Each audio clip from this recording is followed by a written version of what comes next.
I wanna do it up so bad, party it up so bad.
Everyone for your mama watching your mama most every day United Television and Ebnada no pain so yatna say August bosome de to so eduasana and nanso se osana bosome da eto so eduasa e won finshen pinu echi edunumienu no so abapa ho miti ensia ye to Adekye Nsroma adwumadie ni so quick motivation na afi ye to asomfio find the courage to release what has expired so that you can soar higher and win bigger. If it is weighing you down, instead of lifting you up, let it go. Regardless of how familiar it is, better and greater is waiting for you once you make room. I know it will be difficult and it doesn't always feel good, but it's time to stop holding space for outdated things. This applies to habits, relationships, and ways of thinking. Adie bia aye wait eda wa betri so. Eda wa brabo so eda wa dwene mu ne wakoma mu pacho bomodi anagia mu ne nko. It is just to say let it go. The wani mu ne doso ebetumi aye relationship bi ebetumi aye usuban ne oni ye bi ebetumi aye adwen bi eda wotimtimpo bi a wafa na aye wait ena da so negative mindset, negative mentality. Ananso say ayonko bi adamfo bi awade bi mpo empnatwe bi mpo etimi ye wait emwa e ka wo hye ema wo nko wanim na etwe wo san etimi ye adwendwen bi nso timi dwen adwen bi mu na e ka wo hye na etwe wo san akiri na enum egi wasaba mu. Let it go.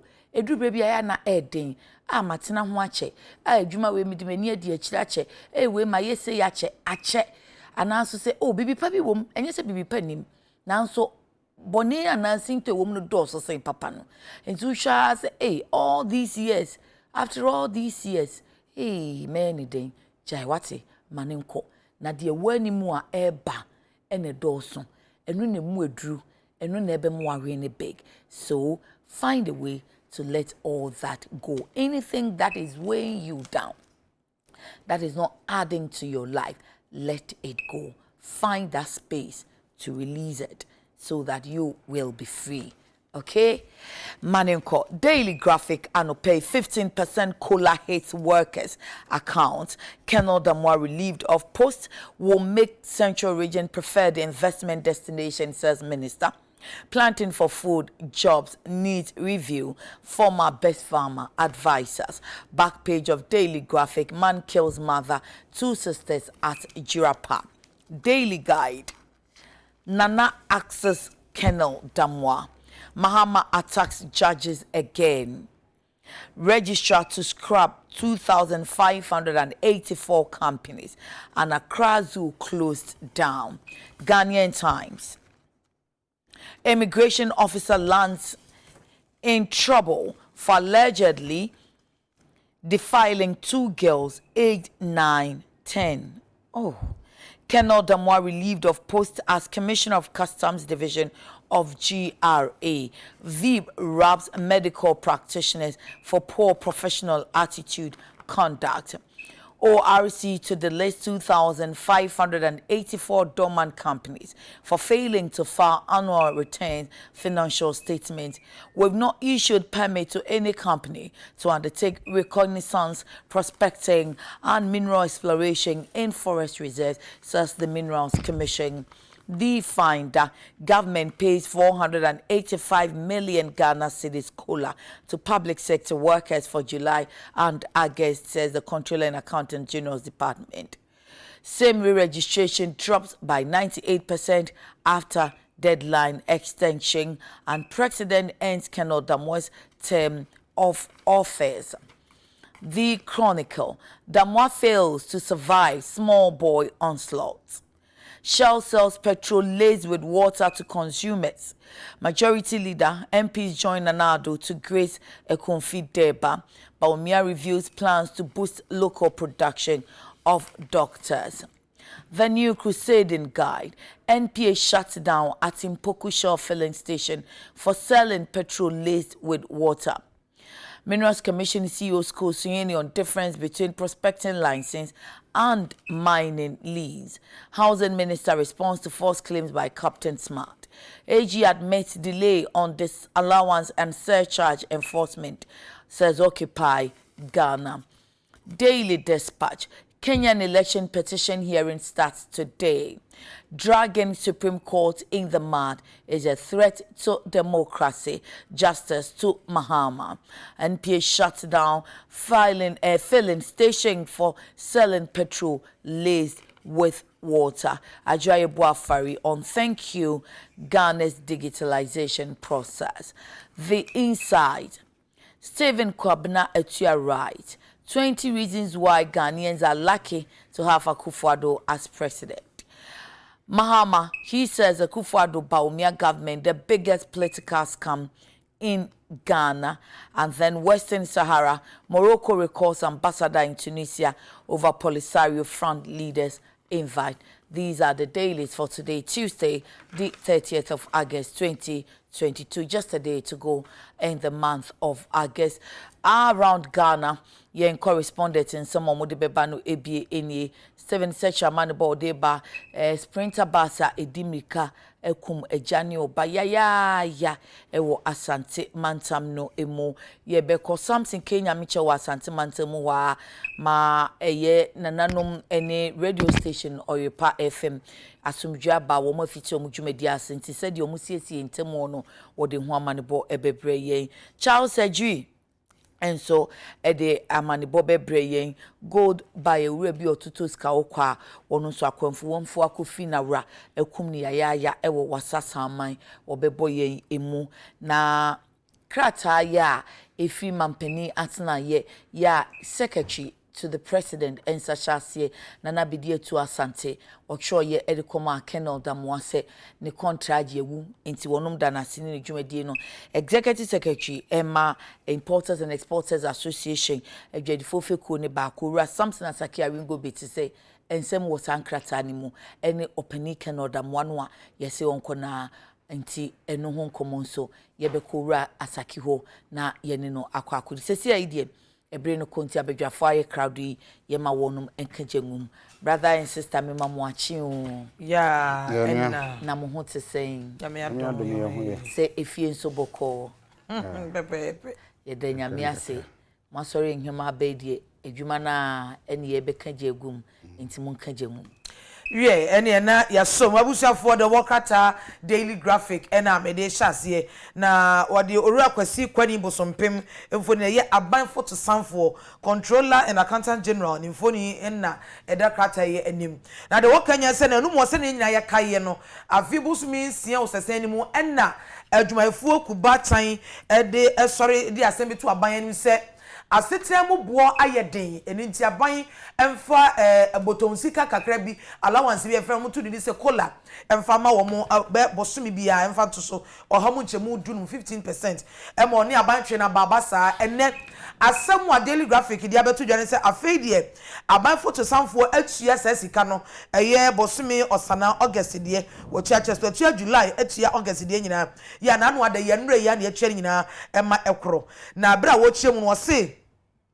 sika be sesidi opepem ahanan aduowatwe num 485 million Ghana cedis eni sika aban apeja achecha ne kakra edi agu adwumafo no nyina bosomi akatua so na se ye keka sa adwumafo no mo agi wo mo bosomi akatua wa ban ho no omo na mbese enipa empem ahensia 600,000 public workers ena ye de sa sika ikola yi akatua yi allowance ye tua ede ama wo mo na asamu aban foto sanfo wie o de title ne se no kwasem esike mu odin pa de di kan na no a covid ba ye ya na emema da ne ma ne mada ne nkwada kwaso ye funu mu yi abadi ahoma bo ne yam ama wanti dwumani bia katua so da wanye dwumani bia nso adida mo mo adwumafo tena fie na so aban atua won bosomi akatua ede ma wo mo na sabre wo mo satete mo bo aye denti a aban ansantua kola allowance ma wo mo yi ene wo mo so kwadwuma mo nyire wo mo nya dwumaden emma omare enkoso na chese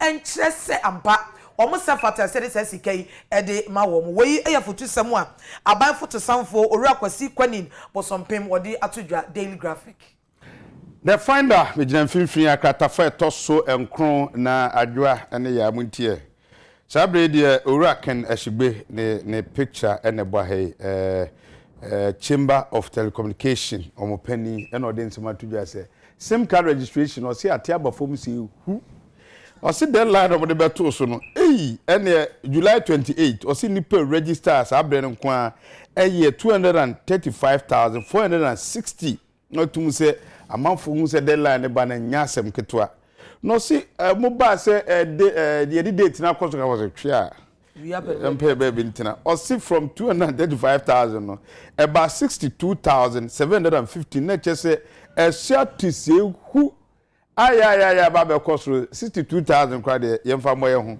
o se ne ya one ye kase asat ye bosomi August ne de toso edunkru na nipa na o mhwe se mo register wo August mu no 5,861 na je sa manfo atuma da kra isan se hihye na kwa akoba se yemfa nko September 30 no zo ene ebrewum nko emadwuma bi ansa na akire masan aba ntie no eno mo kase Ghana fo no yenya twin dan mu kakra no registration no ejai ogidi se ebeben a na manfo besan aprem ho akwakọ register bi ma minister for communication e de ba ese obi anko register ye nto dan mu biem ebeye kasa ni nchinwa ni ade ase o amanfo hwe asabe de o hwe kratai mu akatafe to so nkron o se a drop by 98% na je se 2% pen and nei omo soro modwene ho se omo SIM card chrome no ombekwa ko register nkafo ni nyina on register ni nyina so ya to biom de ne me nko kopem adwuma bi nyem kopepa bi eni papa ne kan di pa ball mko di pa bi mbo me ho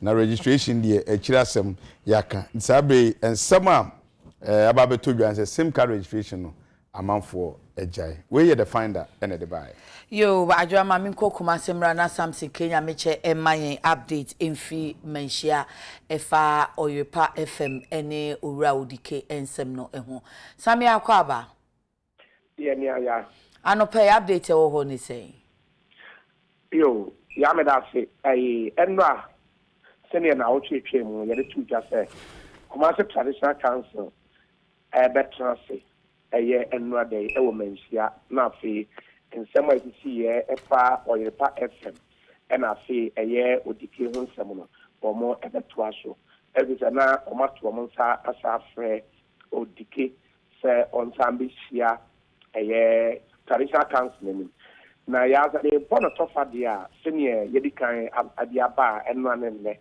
mo hwe news mo hu de course wo menhia no bantu mahene bafo owusu amankwatia the 4th as usual ono presided over the sitting wo menhia na ansa na wo mo achopa ese bani na no ya omo ka se niema bi wo hwa e so mo tenetene no Bafo Owusu Amankweti at the 4th.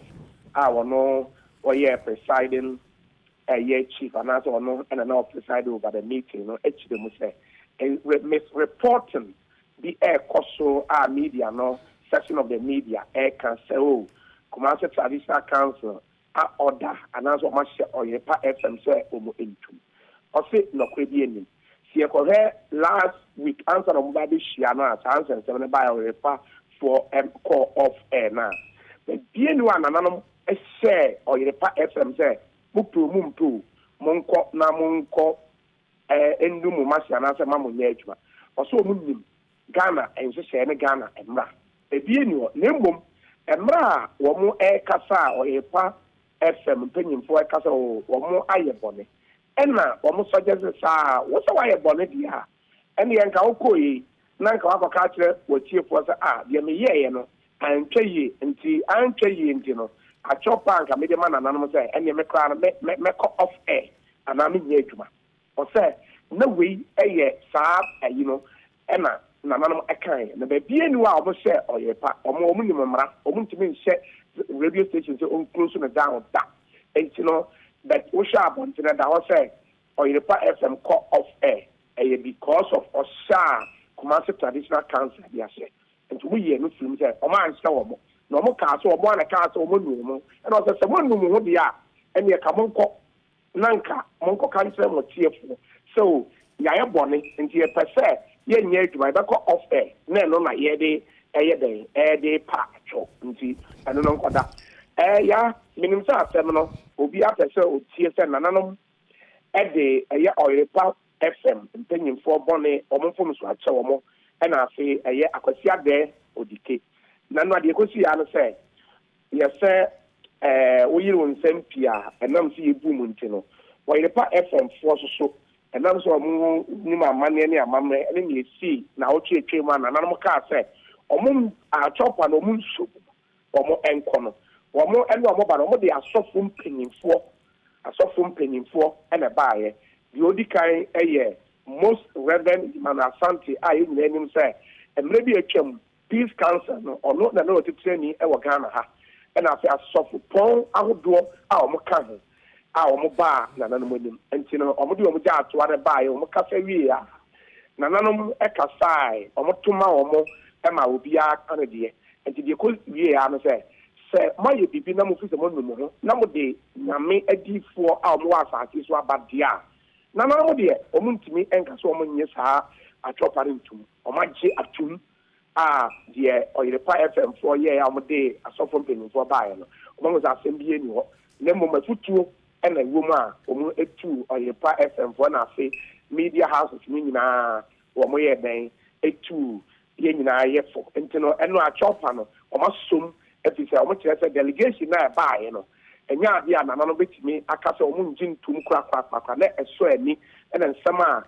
Most Reverend Yamana Santi, a D, Ninianum, and then all the Asofon Kraton Jam, and from taking for lawyer Phobi, so car or a fire amendment, and General Omagiatum, they say the assembled in Asako. Second, a year or decay, in fair or spare fines or yare, and to Obeba, and was a copia or decay, no shoe, one be Pimo. The one be Pimono, Okaya, now Chairmono, sitting in a bathroom, a year.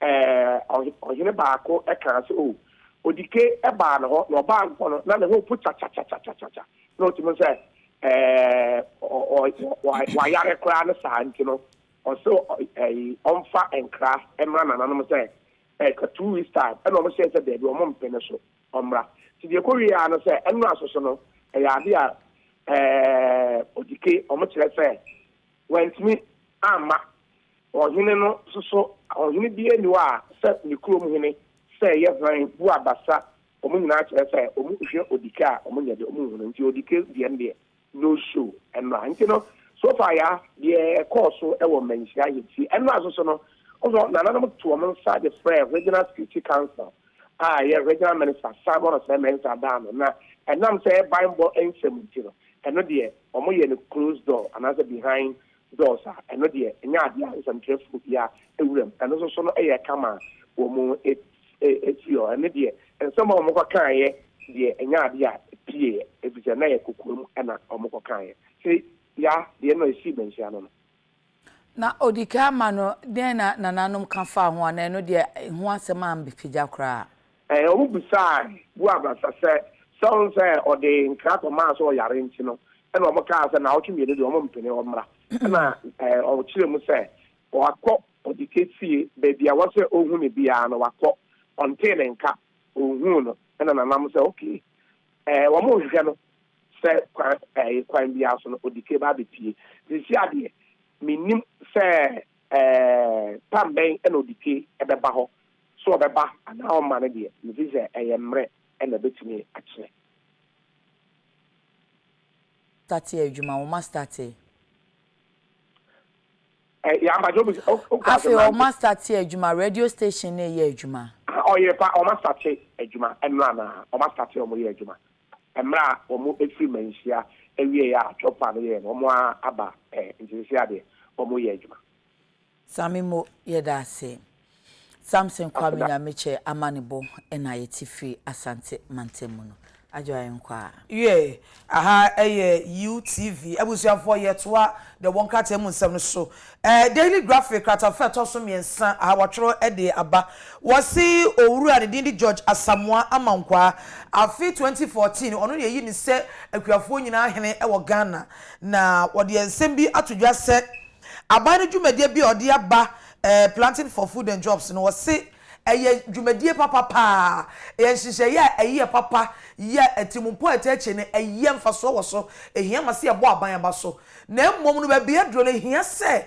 empenimfo tenase no bu nkompo no wasanhwe mu ye na eniema bi wodane na de tu yie na ma emfaso a wo so ye bodi ade dwumadie ne bae no sa mfaso no timi pie eba abonten na wase planting for food and jobs no enka eye na so asaban ne de nani nyina kwakosi so woto oya asase e fetrasa woto dia makuafo woto ensoso woto to mfidie ene ho anwan edi makuafo no munua ne ma no munua ye dua no ba na se ebo na eba na pro wase hwetere sam mfaso bi ye ni so eti na so odi atodwa ne se ebeye se omo bebu nkompo ahwem review no na wo hwe kwan ye befa so no ba ye ne ba ye bekora ye behwe so ye ne yetimi de nkakra na ya ton ama amanfo na se atimi asom amanfo na enkoba se betwa no ba ye bebetu nuane ne bebre obekodwa so na de ma epro enuaba epro atosodi epro enuane sei ebe wo kompo ye nya kanfa medwa ene ye nya atofo nso nto ene abebu so na esose no no faso ben ene wo so eti saban boa to niema boka bi edua no ban ne dia aban hyase mpe kwan ya enuane ne no baye ne ba ye betimi akora ye behwe so yie na atimi asoma manfo na akuafo no wo mo so anya obo bre so aba na enkoba se obebre ne ho aye adwuma ne saa no obeyina ne no ban ne nya na apro asekwa emfaso bia eniso eti national best farmer for afi 2014 owura George Asamoah amankwa na ode sa nsusue we atodwa kwakuko se mame ko Charles Ajisu ho wo atoye mantemu wasa saman na sika kokko tofo na gold buyer yesi akwamu kafo afri na rei wonche yi mu se DC potin Charles akwaba mejodo sister ya eba ni sempotin jo ay sister ya sama roho samia kan ho asemi osi wo aye ekrobi a wo fro ho wasa samani wo wasa ekropon owo Amenfi East na papa ya yer kana semi gold buy wo fa no oye Isamoro nya oye 52 years na oye gold buyer otatu to gold ewo brono within Amenfi East Amenfi West na bokika ho na yo to gold amanfo nyim na pa na araho semi chere oye meminde yara wa basini okọ site afro kwa to oye gold ibi now no other ba na edwumam awo wasa aye saman hoyi nti enimbre around 8 o'clock na ohwe mankofo so ya wo ba ya mbim so won wo kokọ to wo site na ade wo de ba wo so wo kofa ya wo boboto fi wo ho na wo du tukwan nti amafo botwe na ochede ade sen na sikenu gunu bag ma of fana car or coffee in ara no according to information I answer catch there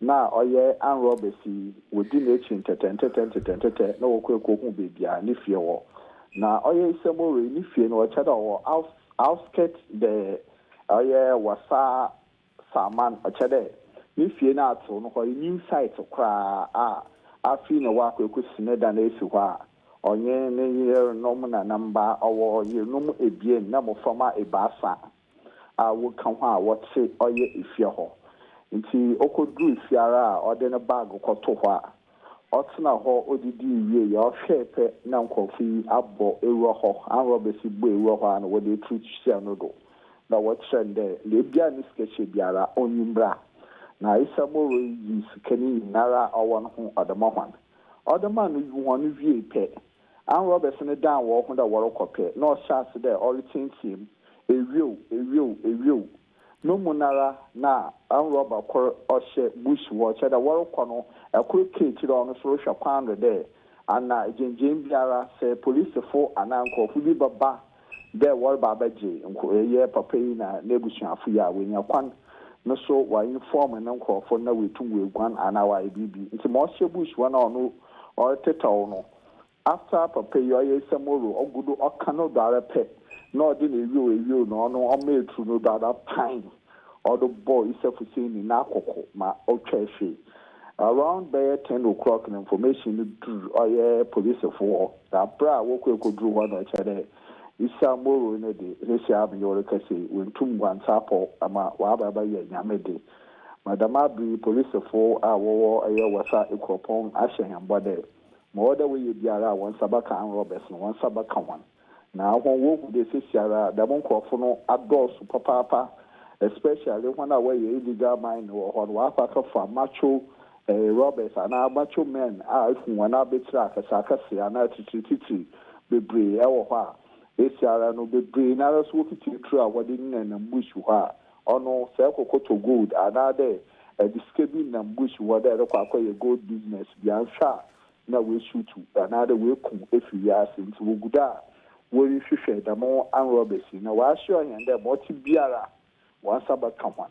Na mbra no na edinti anape awo sama o in the samoro over 52 years no oye goodbye wa kwaye nyamede smame ya ma osi na medabro Charles Mo yebeda se anope Charles G to report any free wasasa man ewo atoye mantemu kwekuyenko Miyo Mikita Ghanaian Times kratafe tosu edumiensa na adwa kan na kakra tew mede soso peasant farmers enso akase bi se aban hihye ode ba se kwadwuma ebekoso no ose akwakoya anu bi keke esan se kwafo no se wo hwe fertilizer aban etebo no so de ma omna enkai ni nyina planting for food one village one dam ni nyina omchese nkebe hye omdwuma no mu kna na ma kwadwuma atumi akoyie nanso ne ni nyina no entumi ankoyi amfa ma omo rearing for food ebaye na planting for export and rural development ni nyina yenhihye ebaye nanso ekwafo yi ekyerese owura adugwara ono na ekasa okyerese ni nyina abeye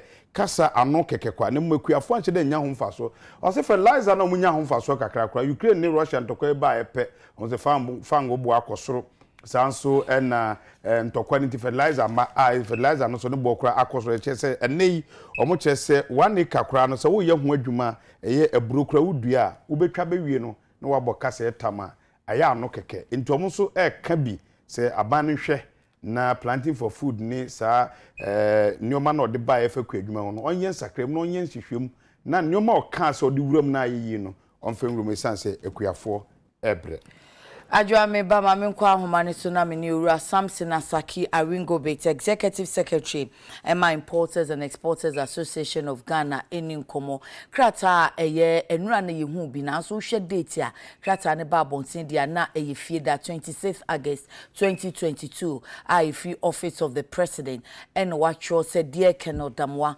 hand over of the office of Commissioner Customs Division of the Ghana Revenue Authority or say esan say ne contract ye de ma no se Commissioner Emma Customs Division e wo GRA eson ye ehini me bosome da na to so dumi ensa wo mfinhye mpino achi aduonu baako chese 13th October 2021 na commissioner Emma Customs ewo GRA ne contract ne ewuye president ahyese safie da na krata no mo twoye no safie da no a wonfa ne niama ne bibia wonfa ne chi enya nia ohwe achire Senate Deputy, acting Deputy Commissioner, Preventive Service, Ura Seidu Idrisu Idiza. Na onube acting Commissioner, Kopembra, Mampenina Beyi Ubia, Obeba Be Commissioner, Ama Customsa, Ewo GRA, Mampenida na sepa na wo bompa yenso se wokwana ni mo no nia wo ye bia ebesi ni yie. Eno na importers and exporters se enye wo mu de. Edi asemwa Ejasa ki yema wachem mampani no wo ho kwan wo fa obi otumi yi obi adie won wo fa ken no won na yi na die mu ha won sei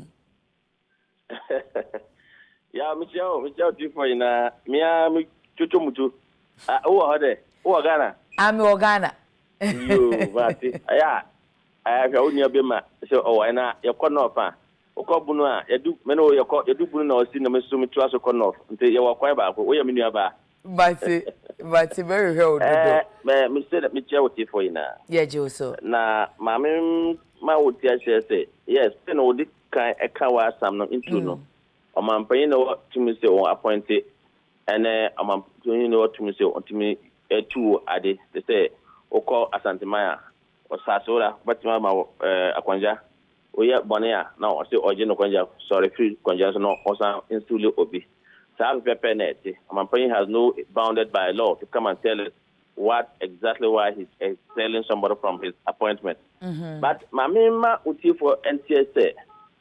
Canada, what is his crime? Okay, so it is a bino on him say Canada, the contract pay letter omuchono on the Friday 26th August 2022. No, stated say on the 13th of October 2021 thereabout his contract to Ghana government has expired. Abana saying na Papa we that's what GRA for the whole almost 1 year. Say Abana is sleeping on his worker. And on the ma economy no yetana Abana obeji to mana. Because I see no reason why the appointment ends October 13, 2021. Till date, you have not given the person appointment or yere or wamba or bushefo or yejuma yetuaneka say yetuaneka yejina den su yetuaneka anana or yejuma ma abai free or the boss for amaya na I don't think so. What necessitated the removal of Canada Moore? Is it because of his outburst in Asante region to respond or to react to special prosecutor investigation? I think only me, yeah, in Ghana for an agency, Sebi, I has asked something now about ethical action. Now we are just like hold on. Wa reason letter nitina mdi kan kire wo no reason wo de ma wo letter nim ne se contract no aso na wo de a wo de bai se ne outburst wa Ashanti region ni ade eno ye wo se de wo susu but enye sa na letter ne ka na se garba yankola ya nipa you are rational you can think around the clock say issue saba so until issue number no na yaba ma ojuma eno kwatra with that letter for almost 1 year after na yaba kai say oh asem say the contract cry expire until yama letter no copy they if you are going to pay such a person the whole 1 year now or try no on what grounds are abandoned to anaka what ground abandonment a monument for being there without any legal document for and for such a person to be taking decisions on behalf of men or so our two were abandoned. We shall let say from 2013 October to today, there was no any contractual legal document backing his position at the GRA there. Inside that, he's not the only person. We have been told to that the Commissioner General to contract was also expired somewhere in November or October that same period. As we speak, I don't know whether if he too has also gotten his appointment letter or not. But the point is, let's go to the substantive issue. Why we are not happy.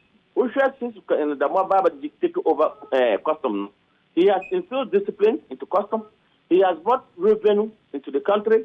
We share 2020-2021 annual revenue assessment year. You will see how much they have brought. They are the only agencies that have been able to rake more revenue for the state.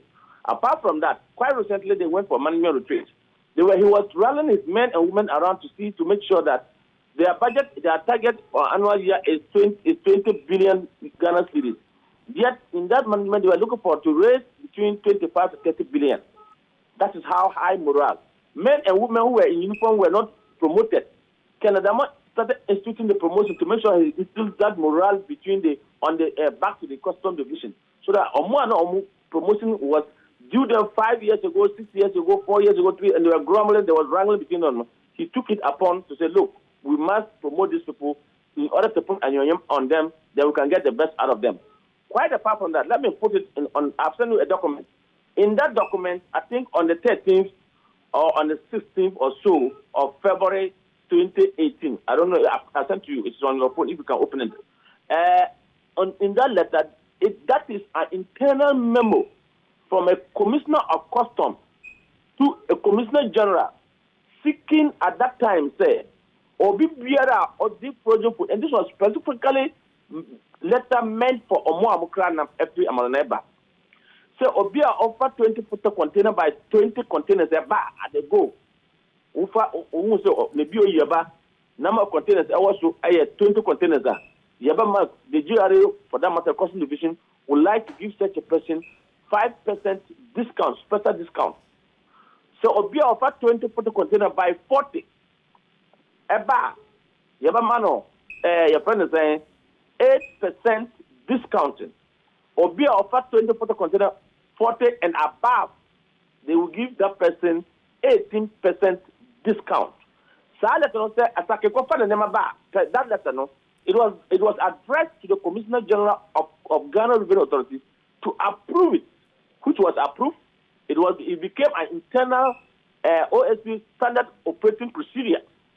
So in this regard, if you are, so far as you send your BOE to Customs Service, and that BOE is containing 20 containers of frozen food, you don't need to write officially on paper to Customs say, me containers are medibano, 20 by 20.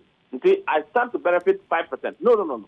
Once you enter the BOE, because we share that now, they have copied all their sector commanders, their Customs bring where you do the classification evaluation, and come out with the BOE, come out with the tax bill for you to go and pay the duty. So far as you process your document and it hit their system, and the document contains it is frozen food, it is 20 containers, automatically they are supposed to give you 5%. If it is 40 containers, 8%. If it is 40 and above, the member says 80%. We share what was given to the CEO of Lebega Group of Company is between 5 to 10. This was an internal standard procedure sitting at the Customs GRA there. So, if to back my case, we share the letter that came out from Commissioner General on the 14th of August 2022 to state that they were distancing themselves from Kenzamon's statement from Kumasi. And 2, if you go down the letter, you will see clearly that it stated, say, before the special prosecutor publication, the GRA had a new board. Mind you, from 2017 all the way to 2020, there was a board. That board expired, I think, after the election. So there was the government constituted a board in 2021 August. In 2021 December, the board sat, that is the new board, sat and realized that there was so much discounting given out. There was so much tax rebate. There were so much unreasonable, excessive powers given to customs. I want you to go, and I'm tying this with the special prosecutor report, where he says that these powers that the deputy commissioner took his own excessive powers to give the discount. He, together with the commissioner, the former commissioner, without notification to the commissioner general. Point is, if there was this internal memo that was approved, and the instruction was sent to all the custom across board, if the BOE can and an officer is working on, let's say, a lower rank officer is working on the document, all what he needs to do is to inform the senior officer. The senior officer at the time, in uniform, mind you, Colonel came as a former retired soldier, and so he was not wearing custom uniform. So at the time, the higher rank person is the deputy commissioner. So if a lower rank is working on the document, say, look, this person has brought 200 containers. These containers are by members that we are all working with. We can give 5 to 18 at what rate, and the person approved 5 to 10. I think it's within. So I was expecting when the special procedure report came out, saying that no, the person did not apply. That's the key word they used. Why did they give him? They use their own powers to give, because the person is using his position as Council of State and the board member at Ghana Port Now Authority to peddle and get what she wants. But the point is, was there any internal member? Was there an approver? If yes, anytime such a document lands before them, you don't need casing the Commissioner General to say, look, somebody has come with 200 containers. Where do you go? Even the person is supposed to give 18%, yet the person gives 5 to 10%. Where lies the problem? In the Commissioner General letter, it admitted. If you want, I think you have the letter. Read it to your public, to my public. A Commissioner General Timmy said, yes, before special publication. Now, on move at 21st December, the board directed that they should stop, or they should relook at SARS discretionary powers, SARS tax rebate, SARS discounting. So it means there was an internal memo. And that time, the officer, whether the Commissioner General is in his office, he's sleeping, he's in abroad, you don't need to case him to say, Master, I think we are back. This number of containers are back. Yan is saying, man of discount, and I'm a man of discount. The man of discount at what rate? Again, internal. So I have challenged GRA to come out with that, since they had that memo that they were using as a standard proceeding, which they copy all their sector commanders and all those who matters know. Was there any letter that came out to state, say, from today, we are stopping SARS special discount benchmark values? We ourselves constituted and have an internal memo that we are using it as a working tool. I see. Ejasaki, enti dia wuka nyina akosi se emfa only reason from the presidency a what letter na ye de ayi Colonel Damwadi no emu. Asem ni nyina fapem special prosecutor reporter fasa La Bianca Coston sensem ne ho ene Colonel Damwa responsible by anything na ye de ayi no. Absolutely. You cannot reason more than this, my dear wife. You cannot reason more than this. I see.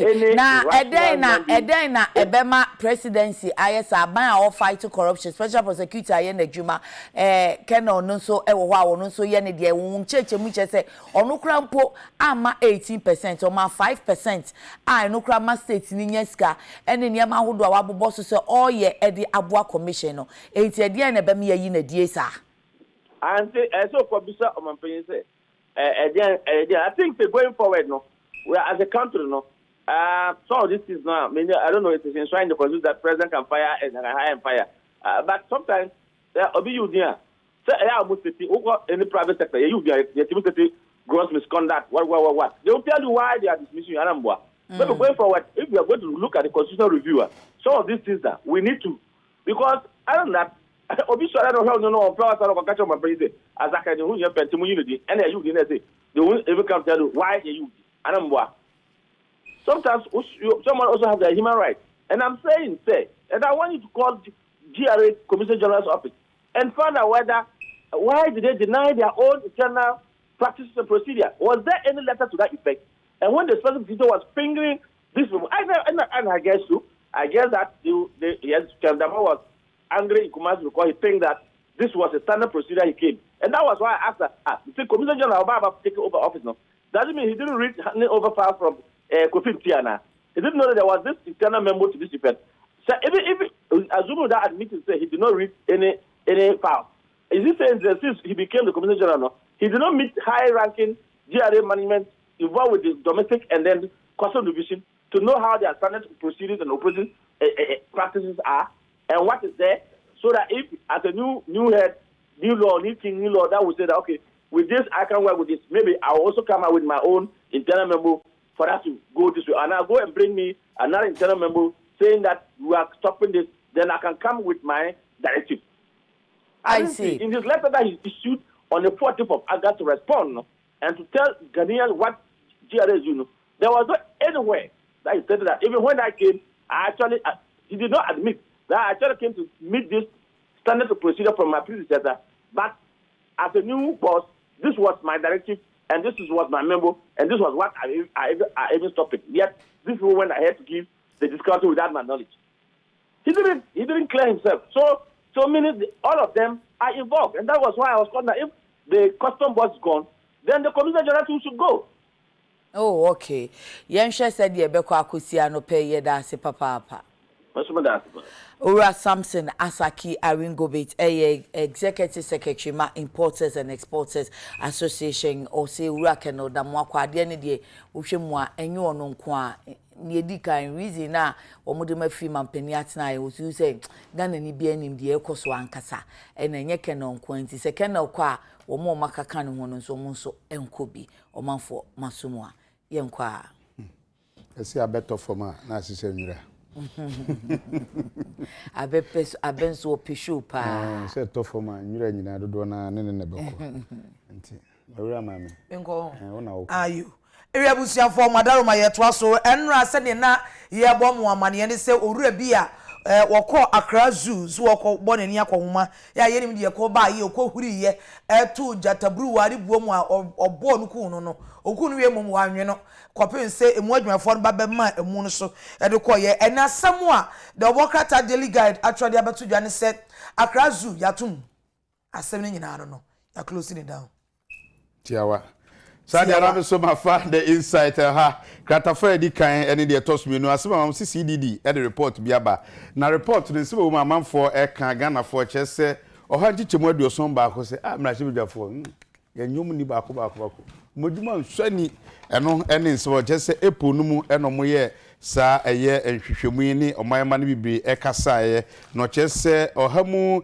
nchichemu aduana mienu de ubiso se mo mrahye bidwafo mu so so mani nyomo omunya de mususuye ne adomadwuma mu ye no enya de eheda koyie na saa nhwemu na no so enipa oha nchichemu ade otwendum chese obchese ade ba koyo mu yakra wo mrahye bedwafo ho ne se utumfo mumfa se mpia papa so honorable ade we nke ye ne ye sebi osehwe me ne ya to abama me gya na menye madwuma enye wo na ye to abama nti utwen ye to abama no abekebe chese dodo na wo hwe ensema the insight e kan ose enipa no oha nchichemu enumpe eno mukase o mo MPs de omodwuma amoye no eso omani oso yi anu free hode a enkaifo ni nyina chese adwuma omo MPs ne ye no enya ade a eheda eso omani na enya ade nso eheda ekoyie na chese oha mu chichemu edu na chese MPs no kakra na m de babana ne kasa sa ade kuno onye mpo a obetie de woka se bia osme so se osu honorable we de team na mfama 72 ani mo se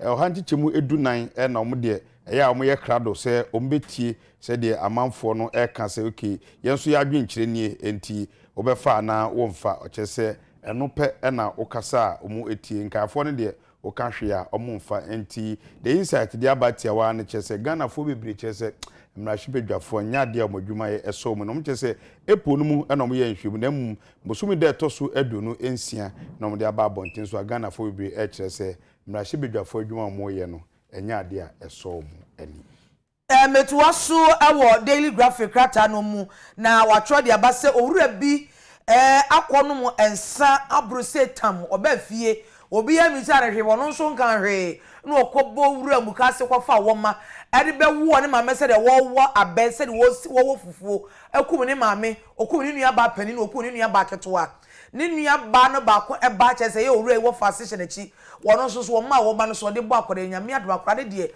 wotiase na mo ne mame ani ni nua mame enu ne de mame ensan de wokom mo ensan nyina asemi apie Daily Graphic the Workata emu wo se Tampala eye brono bi a ewo jirapa ewo Upper West region atifi atoye mantam emu na wo ready di ade Anthony Yando wonya mfie aduonu 20 years mfie aduonu abrante wa akora ya obinim asemu ebaaye wokonom sefira sanom bia baaye a wabro no baaya owura fia no ma wo maso says what the one mammy e ye de wukumi ade oh no abon mammy da phone team o wie ni nua baba kono so tim o wie no kwado atoso yensa pam enipa miensa ni nyina wako omo ama ehwo asem akodu aposifo ensem graphic bo amane se ebra na wade woman e aburu wo sai mani esutiatie mu no afipamfo bi teye no mu die mika kwoso kra kiri mu na die asem wonu wako ma wie etie ma no so na kwama prosifo sese die oru ayi ne di edi Anthony Yendo akwakodi aprosifo ensem ye aprosifo ayi asem mu hwehwemu ne maame enyamfie aduosia ne maame yemfie aduosia 60 years ni nua ba pani no anyamfie aduanan num 45 years na ni nua ba keto no so anyamfie aduonu mienu 22 years ni nua ba ne ba ko eba sinta wo bo na ne ba ne hyerechi ne ba ne pra ono de esese owo ayaresabia ya ye hwe ne yare mama me kenkan hwefo adwenche kakra na afi yemfa na ye homra Facebook live ebusuafo ho na me kenkan fina na akua mo aboaten o say Ablekuma Central no good morning mama. So the Babylons have succeeded in second commissioner of customs Kenodamwa. How can a hard-working patriot be sacrificed for some selfish people in our party? What about the armchair commissioner general? So she asked that as the last question. Kamala Masaman Bruni, A.K. Honorable Efri Fatwa, so says the number of developmental projects being done by this NPP government so far is simply amazing, and that even with global economic challenges, we are still seeing such massive projects across the country.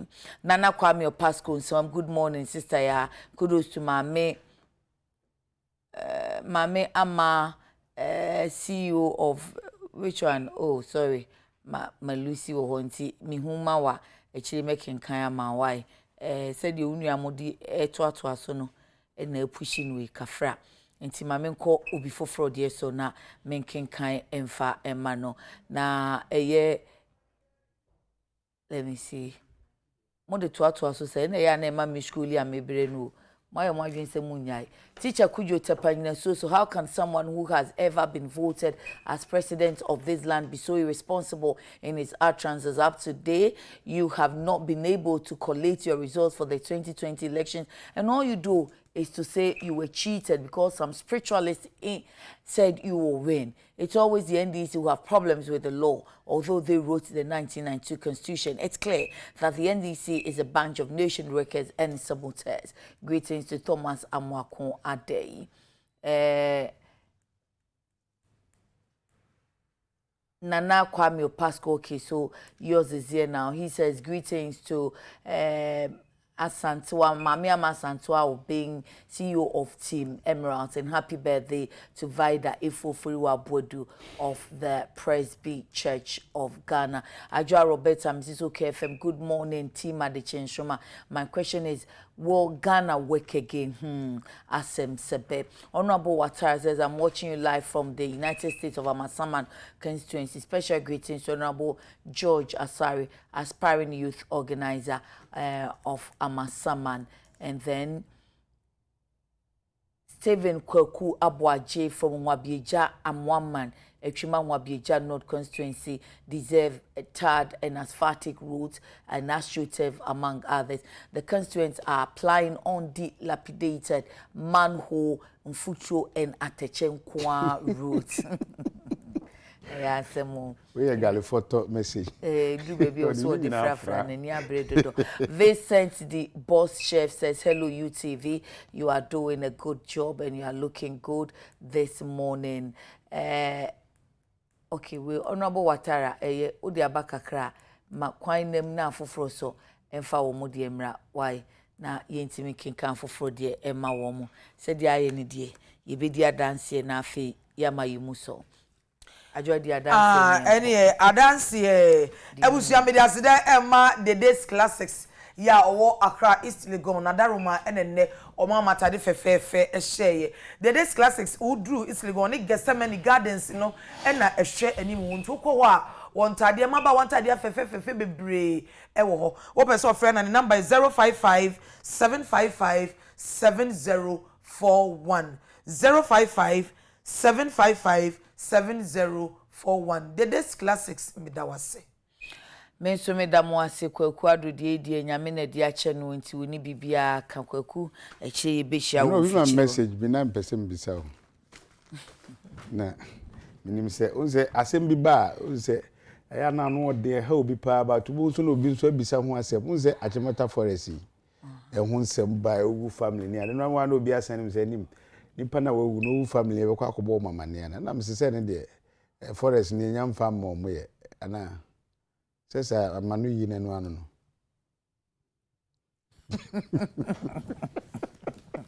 busa unuaba yo ko akofa dia se wa be so obi anu yo unuaba be kan ye de be ye adwuma busa unuaba unse hwe sasa mo last say me commissioner for lands me an interview was here obi bisa ne se bisa se asase gold wo mo ye hwan dia no can say ya bind there pen obi send voice no bisa say so wo pia asase so ye hwan dia no di pa ko no o we aka say as say gold ni pia asase so ankan so nka ye hwan dia na nti anya se bia mbisa yi ba to ni pa ko de ba ye David so obi anka mo ni obi anka re yina no e David me ni anu ye bia koku so unuaba so unia bia me so me ba se asodo be ni why for question ko what am ko me ba bia so me bo amese obi mbeba bo ameda am se be voice pop ho Ebizafo ye be da ye ho ni akwaba na nya de kwaku adotu a wo chire ye da ye ho akwaba ye koba ye de pomuden komo no pepro mo ni die mu a mo ntwen ye vasesia